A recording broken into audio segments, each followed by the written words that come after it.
Hello everyone, Ankit here and today we're gonna talk about season 1st episode 9 of Money Heist series. Last episode में professor godown से निकल चुके थे उस security guard को अपना स्केच बनवाने से रोकने के लिए। दूसरी ओर रॉयल मिंट में डेनवर उसी वॉल्ट में आके लेट जाता है जहां उन्होंने मोनिका को छुपाया था। इसी कॉन्टिन्यूटी के साथ में एपिसोड 9 की शुरुआत होती है जहां मोनिका की नींद खुलती है एंड उसे प्यास लगती है बट उसकी पानी की बोतल खत्म हो चुकी थी। मोनिका धीरे से डेनवर के पास जाती है बोतल लेने एंड डेनवर के इतना करीब आके मोनिका को कुछ फील होने लगता है, वो उसे टच करने लगती है एंड अब उन दोनों की दूरियां भी कम होने लगी थी। सीन एक रूम में शिफ्ट होता है जहां पर टीवी पे वही झूठी न्यूज चलाई जा रही थी बर्लिन के खिलाफ। आंद्रेस दे फोनोयोसा एक तस्कर जिसने लड़कियों की तस्करी के साथ नाबालिगों की तस्करी भी की एंड वहीं खड़ी नायरोबी ये सब सुन के बर्लिन से बोलती है तुम इतने गिरे हुए निकलोगे ये किसी ने सोचा भी नहीं होगा।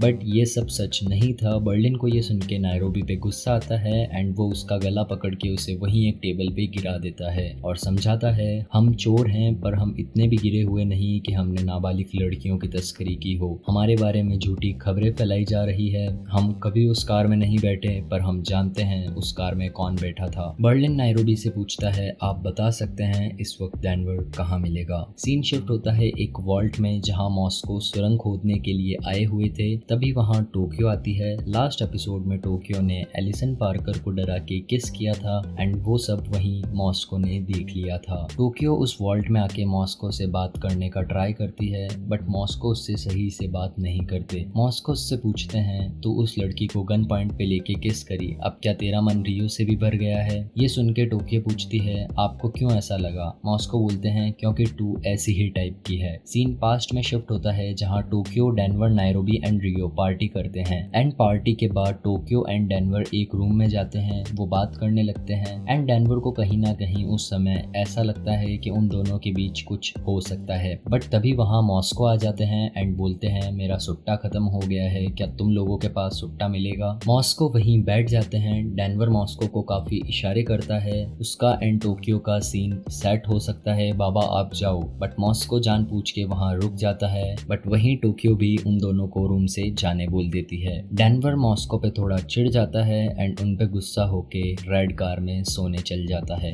एंड उस समय डेनवर ने पहनी हुई थी बर्लिन की जैकेट। सीन प्रेजेंट में शिफ्ट होता है। मॉस्को के ये बात बताने पर टोक्यो पूछती है आपको लगता है मैं डेनवर के काबिल नहीं हूँ बट मॉस्को बोलते हैं उसकी औकात से ज्यादा है तू। तेरा एक से मन भरता है तो दूसरे के पास चल जाती है। पहले तेरा एक्स बॉयफ्रेंड फिर रियो एंड उसके बाद तूने उस लड़की की भी ले डाली, इसलिए मैं डेनवर को तुझसे दूर रखता हूँ। सीन शिफ्ट होता है प्रोफेसर पे एंड अब प्रोफेसर को वो करना था जो शायद उन्होंने प्लानिंग में कभी सोचा भी नहीं होगा। उन्हें पुलिस से बचने के लिए पुलिस के पास जाना पड़ेगा। प्रोफेसर उस सिक्योरिटी गार्ड एंड उसकी फैमिली के बारे में पता करके आए थे एंड उन्हें पता था सिक्योरिटी गार्ड रशियन है एंड प्रोफेसर को भी रशियन आती थी। प्रोफेसर एक पुलिस की कार के पास आते हैं एंड वहीं पड़े एक फायर की मदद से कार का लॉक तोड़कर अंदर आ जाते हैं। अब एक तरफ सिक्योरिटी गार्ड ने प्रोफेसर का स्केच बनवा दिया था बट तभी प्रोफेसर पुलिस कार में पुलिस की वॉकी टॉकी से हेडक्वार्टर्स में कनेक्ट करके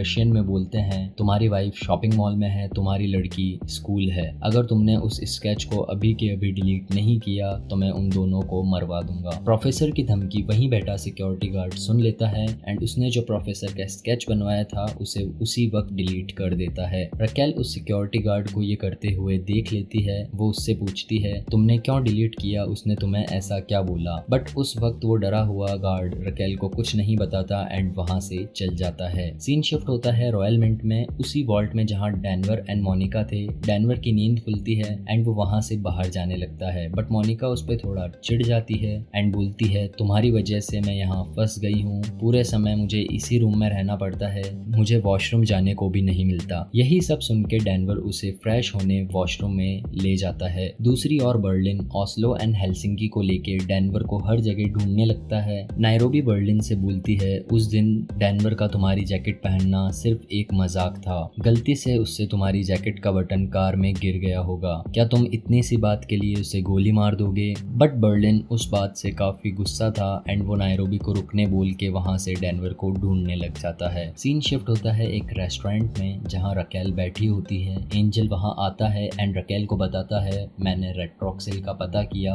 वो एक रशियन मेडिसिन है एंड अगर आंद्रेस जे फोनोयोसा उसे लेता है मतलब उसके पास ज्यादा टाइम नहीं बचा है। ये फोनोयोसा सिर्फ 2 साल में मरने वाला है। एंड वहीं रकेल को समझ आ गया था बर्लिन के पास खोने के लिए कुछ नहीं है, वो सबसे खतरनाक कड़ी हो सकती है। दूसरी ओर रॉयल मिंट में ढूंढते ढूंढते बर्लिन एक वॉशरूम के बाहर पहुंचता है जहां उसे डेनवर मिलता है। वो उसे बोलता है तुम्हारी वजह से आज मेरा चेहरा हर न्यूज चैनल पे है एंड मैं हर जगह बदनाम हो चुका हूँ। अब क्योंकि डेनवर उस समय मोनिका को लेके वॉशरूम आया था, मोनिका अंदर ही थी एंड डेनवर नहीं चाहता था ये बात बर्लिन को पता चले। डेनवर घबराया हुआ था। वो बर्लिन से बोलता है मुझसे गलती हुई, मुझे शायद तुम्हारी जैकेट नहीं पहननी चाहिए थी, बट अगर तुम्हें चाहिए तो इस गलती के बदले में मैं मेरे हिस्से में से इस चोरी के बाद 15 मिलियन यूरोस तुम्हें दे दूंगा। ये बात सुन के बर्लिन डेनवर से बोलता है मैं आया तो तुम्हारे पैर पे गोली मारने था, बट तुमने जो बात की है अब लगता है गोली सीधा तुम्हारे भेजे में मारना सही रहेगा। एंड वहीं उन लोगों की बात के बीच बर्लिन को वॉशरूम के अंदर से आवाज आती है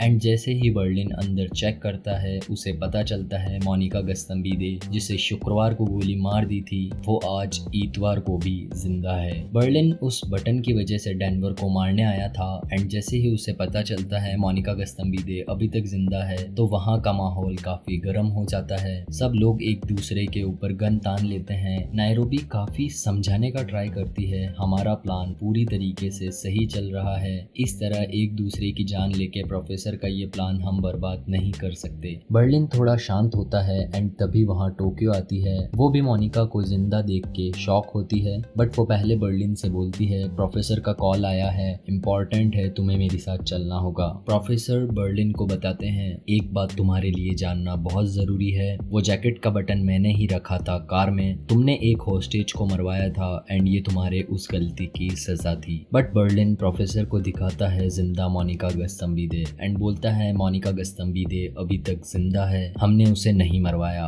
बट प्रोफेसर उसे बोलते हैं मुझे पता है वो तुम्हारी वजह से जिंदा नहीं है, हमारे लिए अच्छी बात यह है कि किसी की भी जान नहीं गई है, अब हम प्लान वेलेंसिया शुरू करेंगे। बर्लिन कॉल रखता है एंड सबको बोलता है सब तैयार रहें, हम प्लान वेलेंसिया की शुरुआत कर रहे हैं। अब रॉयल मिंट में ये लोग 3 राइफल्स एक साथ अंधाधुंध फायरिंग शुरू करते हैं एंड दूसरी ओर नायरोबी सभी लड़कियों को एक साथ चिल्लाने बोलती है ताकि ये सब आवाज सुन के पुलिस को शक हो एंड होता भी ऐसा ही है। पुलिस को सारी गन्स एंड लोगों की आवाज सुन के शक होता है। रकेल प्रोफेसर को कॉल करती है एंड बोलती है अंदर क्या चल रहा है, तुम लोगों को मरवा रहे हो। प्रोफेसर रकेल से बोलते हैं ऐसा कुछ नहीं है, हम बस बंदूकों की टेस्टिंग कर रहे थे। रकेल को प्रोफेसर पर यकीन नहीं होता एंड वो सबके जिंदा होने का प्रूफ मांगती है। प्रोफेसर रॉयल मिंट में कॉल करके बोलते हैं प्रूफ ऑफ लाइफ तैयार करो एंड इसी के साथ ये एपिसोड यहीं खत्म होता है। एंड ये था एपिसोड 9 का ब्रेकडाउन। आगे क्या होगा, क्या हाइस्ट टीम पुलिस से एक कदम आगे रह पाएगी और कौन से नए ट्विस्ट हमें आने वाले एपिसोड्स में देखने को मिलेंगे।